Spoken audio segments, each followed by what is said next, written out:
Hey, I'm Stephanie, and it's time to talk about YSL's newest additions to their line of Couture mini clutch eyeshadow palettes, including swatches, application footage, and comparisons.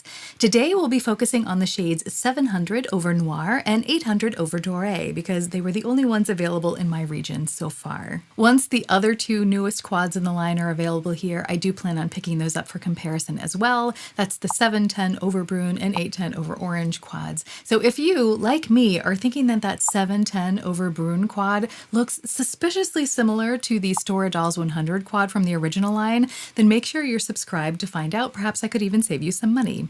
As always, I use timestamps, so feel free to hop, skip, and jump to whatever is most relevant for you. Before we start the review, here is my full disclosure. I purchased both of these myself. I'm not being paid to post about them, but I do use affiliate links in my description box. When people click on those, I earn a small commission, and I funnel that money right back into this channel so I can purchase products like these to review. So if you like independent reviews like this and you're thinking about purchasing these palettes, clicking my affiliate links is a great way to support this work. Now let's start the review by very briefly discussing the packaging, which is pretty spectacular.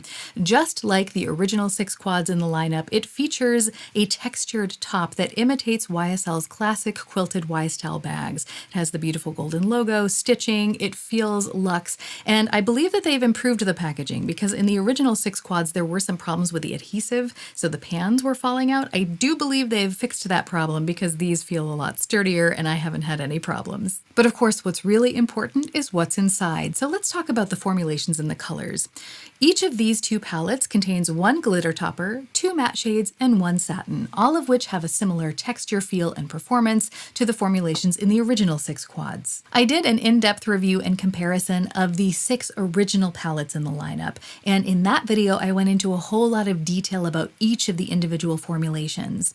So I will link that video here and in the description in case you want more detail. Because I went into so much depth there, I'm going to try to keep it brief here. It seems like the formulations in these new quads are generally the same as in the old quads, with possibly a few minor tweaks, because I feel like they might have even snuck in a new formulation into one of these quads. So let's take a closer look. The new matte shadows are still that innovative floofy texture somewhere between a cream and a powder that's amazingly soft and silky to the touch. But I do feel like the formulation in this new quad might be slightly more tightly packed and a little bit drier than the formula in the original quads, because in my memory I remember there being a lot of powder kick up in the pans in the originals, and it doesn't seem to be quite as bad in these new quads. When I compare swatches of the new mattes to the old ones, I do feel like the new mattes might be just ever so slightly patchier than the old formulation, because that one is still silky and smooth as ever.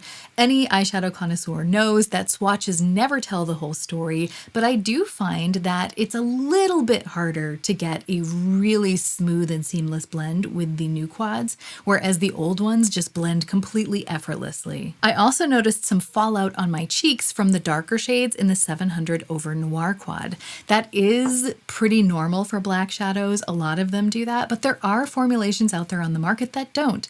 For example, Natasha Denona's cream to powder formula in black often prevents fallout, and I was kind of hoping that we would see that here, especially because the matte shades in the original 6 quads never gave me any fallout issues whatsoever. The glitter toppers were another matter. The toppers in the original 6 palettes always did give me a little bit of fallout, both during application and throughout the day. I don't know if that has to do with my eye shape, because I tend to experience glitter fallout with a lot of similar sparkly topper formulas. For example, I also experience it with Urban Decay's Space Cowboy. So if you don't experience fallout with a shade like that, then maybe you'd be luckier with these quads. Speaking of the glitter toppers, if you're really only interested in these quads for that sparkly goodness, you might want to consider picking up just an Urban Decay Moondust shadow like Space Cowboy, because that will give you a very similar effect. I wanted to show you an example of what the glitter fallout looks like after you've been wearing the palette for a while. I have 800 over Dore on my eyes. I'm filming this with my front-facing camera and no filter, so you can see every little lump and bump on my cheek, and hopefully you can see the little glitter particles under there.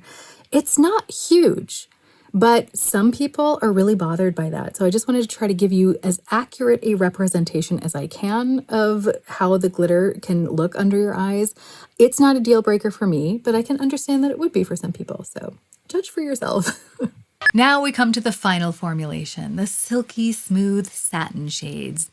This formulation is also very similar to the originals. The only difference that I could really see was that there was a little bit less powder kick up in the pan when I used them, at least when it came to the 700 over Noir quad. The satin in the 800 over Dore quad is a little bit different. Different enough to make me wonder if it's actually supposed to be a metallic. The satins in the other palettes, they all have a very gentle sort of luminosity to them, almost as if they were soaked in morning dew and then warmed by the sun. It's a very soft focus luminosity. But when I look more closely at the satin shade in the 800 over Dore quad, it looks a little bit more molten, a little bit more burnished to me, and there's tiny little glimmers throughout the formula that add a little bit of sparkle. On the eye, it ends up looking more like a soft metallic than a pure satin. It's still extremely lightweight though, and very mature eye friendly. All in all, I think the formulations in these new palettes are pretty much on par with what we've come to expect from these YSL quads. As a very detail-oriented makeup user myself, I do think I ever so slightly prefer the older quads, but I'm not sure that the difference is large enough for an everyday makeup user to even notice. The colors they chose for these new quads are also a really nice addition to the range. The 700 over Noir quad is cooler than the original Idôle's 100 palette, which was originally the coolest color story in the line. And the 800 over Dore quad is a truly neutral option, sitting perfectly between the Idôle's 100 and the Caspa Spices 300 palette. So if you previously thought that Idôle's was a little too cool, but Caspa Spices was a little bit too warm for you, YSL has now provided you with a great in-between Goldilocks option. So now let's take a closer look with some swatches, beginning with the 700 over Noir palette. The glitter topper has a lightweight, completely sheer base, and the sparkles lend a sophisticated silver twinkle to the eyes. My oily hooded eyelids require glitter glue if I'm going to have a chance of this formula staying in place, and even so, I will get a little fallout under my eyes throughout the day. I wasn't able to dupe the color within the YSL Couture mini clutch line, but I was able to find several similar shades and textures for this one in various palettes in my collection. The formula feels most similar to the Wet Look toppers in the Natasha Denona I Need a Nude palette, as well as the Makeup by Mario Ethereal Eyes toppers. The light rosy brown matte shade looks cooler and paler when swatched or used on the eyes than it does in the pan. This was the hardest shade for me to dupe, and I wasn't able to match it perfectly. My Tom Ford quads in Rose Topaz and Sous le Sable came the closest, although both of those formulations feel very different to work with.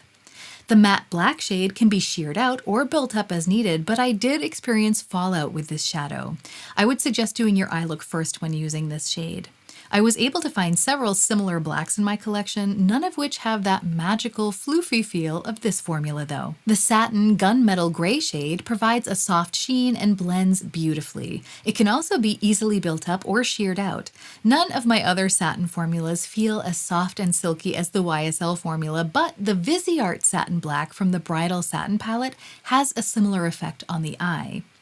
Both the matte black and the satin gunmetal shades look blue-based with just a hint of that undertone shining through. These two dark shades are very similar on the eye, especially when blended out. The main difference in everyday use I found to be was the finish, not the color. Although I have similar shades throughout my collection, I wasn't able to dupe the quad directly. I think the Tom Ford Rose Topaz and Huda Beauty Pretty Grunge palettes came the closest, but there are still significant differences. When it comes to the 800 over Dore palette, the glitter topper has a lightweight, completely sheer base, and the sparkles lend a sophisticated neutral gold twinkle to the eyes. Once again, my hooded oily eyelids require glitter glue if I'm going to have even a chance of this formula staying in place. Even so, I will get a little fallout under my eyes throughout the day. I was able to find a similar gold in the Caspa Spices 300 palette, but that one leans a little bit more towards yellow gold. The gold topper in the Galease Dream Quad contains rose gold glitter particles, so YSL doesn't seem to be using any repeat shades. I was able to find similar shades and textures for this one in various palettes in my collection though. The formula feels most similar to the Wet Look toppers in the Natasha Denona I Need a Nude palette, as well as the Makeup by Mario Ethereal Eyes toppers. Both browns in this palette are very neutral. The lighter brown was surprisingly hard for me to dupe within my collection. That says a lot, considering that my personal favorite color in makeup seems to be a beigey, sandy shade of dirt. The darker brown shade was a little easier, but there's a shocking amount of nuance here. As a connoisseur of dirt, I have to say, YSL does dirt well. The satin gold shade was the most similar in texture to the shade Aurum in the original Natasha Denona gold palette. This really is more of a smooth metallic than a satin. Once again, although I was able to find related shades, I was unable to dupe this 800 over Dore palette as a whole.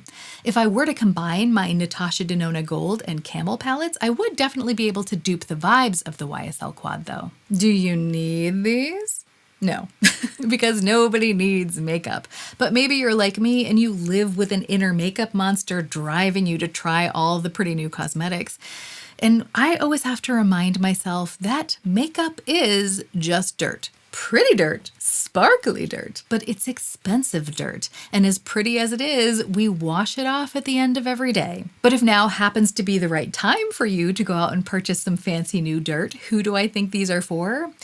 If you enjoy soft mattes, dimensional satins, and you don't mind the potential for a little bit of glitter fallout under your eyes, these are a great option, especially if you enjoy innovative textures. Every single one of the quads in this line offers a great tactile experience. But if you're looking for high impact or you just can't stand it when even a speck of sparkle is out of place on your face, then these probably aren't for you. However, what might be for you is this channel. In addition to reviews like this and discussions of new makeup and style, my videos always try to keep in mind that as fun and gorgeous as makeup is, the true luxury experience always comes from using it, not just buying it. If you want to see what that looks like, you might want to check out this video. If you enjoyed this review, please like, comment, subscribe, all that jazz. But even if you don't, I hope you have a great week and we can all remember that even stumbling can be a form of moving forward. So let's stumble in style.